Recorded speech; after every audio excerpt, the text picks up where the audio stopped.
What's up, guys? Tuki here, and let's get down to business. It is time yet again to decide what team we will be using in our next franchise mode series. And as always, the decision is 100% up to you guys. Now, this will be a straightforward, normal series, no gimmicks like relocation, fantasy draft, or Nations United. If I do start a second series, which I likely will, we'll probably have, a gimmicky series like that as my second series tend to be. But with the NHL trade deadline coming up and all the roster changes, we're just going to go with whatever those rosters end up being. And I say that because who knows how many more trades we will have before then.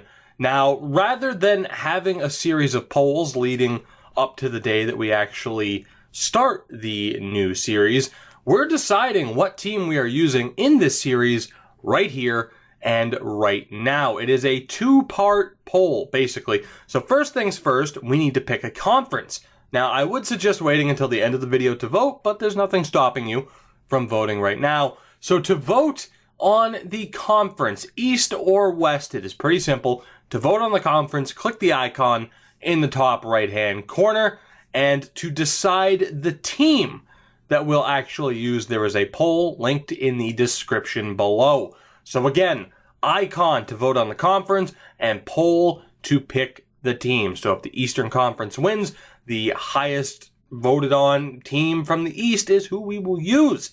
I said that kind of weird. Keep in mind as well, the poll will be multiple choice. So pick every team that you would like to see me use. At this point, it's your choice whether or not you stick around for the rest of the video, but I want to break things down and talk about each team and what we really would expect if we were to pick any team that is available. And if there are a few teams that aren't available, but if you don't care about that, you can stop the video here, go vote in the polls, and we'll see what happens. But if you're sticking around, cool, let's talk about these teams. And we are starting off in the Eastern Conference and in the Atlantic Division. Only one team is off limits, that, of course, being the Boston Bruins. The rest of the teams will break down, for the most part, into three tiers. You have the rebuilding and retooling teams, you have the contenders in the near future, and the contenders now. And it's fairly obvious, especially in the Atlantic Division, what teams fall into what categories.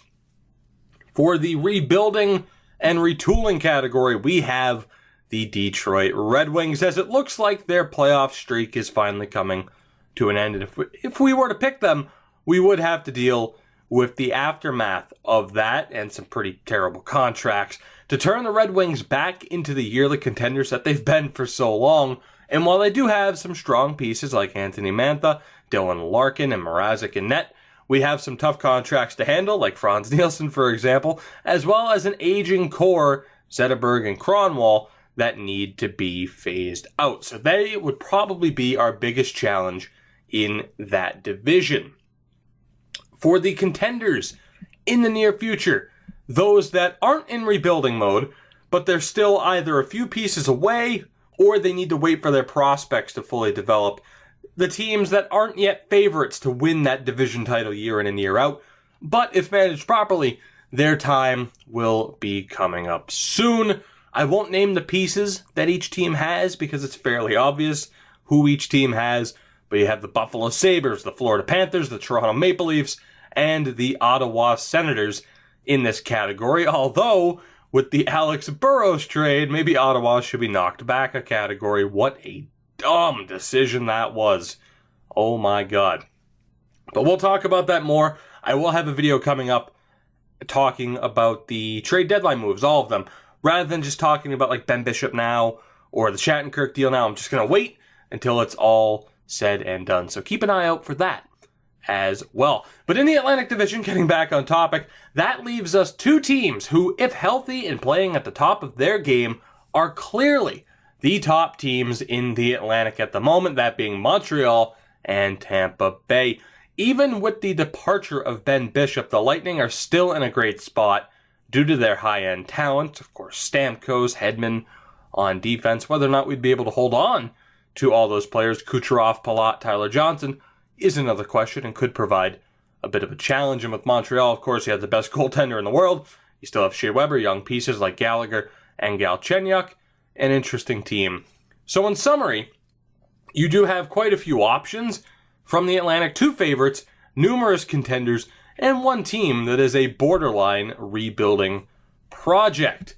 Moving on to the Metro, we have 2 teams that are off limits, being the Columbus Blue Jackets after we moved them to Quebec City in our first series, which, hey, go check that out if you haven't already. It's a pretty good one. I've really enjoyed making that series. And the New York Islanders, which is a shame, as I do think they'd be an interesting team to use. We started a series with them very late in NHL 16. We didn't get too far into it, but I do feel like it's a bit too early to revisit and to play as that team again. Now, the 2 biggest challenges of this division might not actually be that tough to manage. You have the Carolina Hurricanes, who do have some strong pieces: Noah Hanifin, Victor Rask, Sebastian Aho, Elias Lindholm. The biggest question mark with them comes in terms of goaltending in the near future.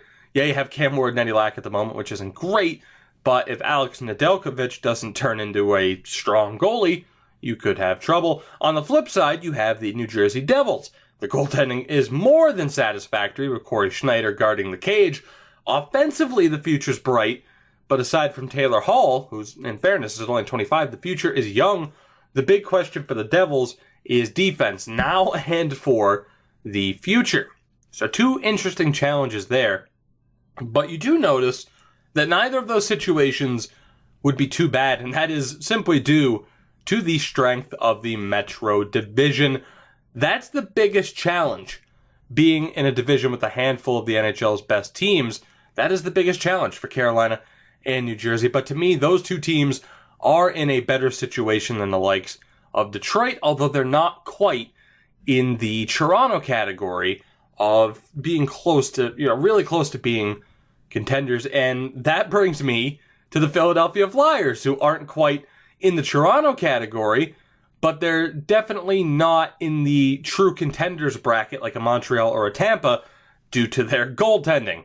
They do have some strong prospects in the pipeline, of course, especially on the defensive side, but the short-term goaltending issue, whether or not Stolarz is actually going to become a starting goalie, leaves the Flyers in an interesting spot. And of course, they have some pretty garbage contracts that we would have to deal with. But obviously now at this point, the big 3, the true contenders, the Rangers, Capitals, and Penguins, all of whom should be expected to compete for the Cup year in and year out. Perhaps the Rangers are a step below and have the shortest window to win due to Henrik Lundqvist's age, but they're still that step above the likes of Philadelphia when it comes to true contention. So we are going to pair them with the Caps and Penguins, who are, in fairness, probably a little bit of a step higher. The Capitals and Penguins are in their own unique class. So in general, there are quite a few options from the Eastern Conference, and whether it's a team that needs a bit of work or a team that's a Cup favorite from day one, every team provides their own unique challenge. And that, my friends, brings us to the Western Conference. We're halfway home, and we'll start off in the Pacific Division.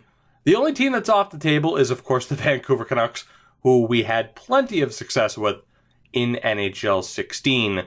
Now, obviously, the Arizona Coyotes are the bottom feeders of that division, especially after the Martin Hanzal deal. The team's looking a little bit rough, but they are young, and of course, they do have some strong pieces with OEL, Domi, Chikrin, and others. That said, our first few years with them would probably be a bit of a struggle. As for the rest of the division, you could argue that we'd be competitive with any of those teams. Anaheim, of course, still have some high-end players, Getzlaf, Perry, and Silfverberg. You have Gibson in goal.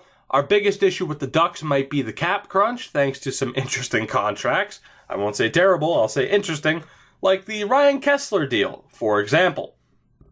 Calgary, if we can figure out the goaltending situation, you could argue that we're instant contenders with the defense, Hamilton, Giordano Brody, Monahan, and Johnny Hockey up front, you could argue that we are instant contenders, and it would be an intriguing situation.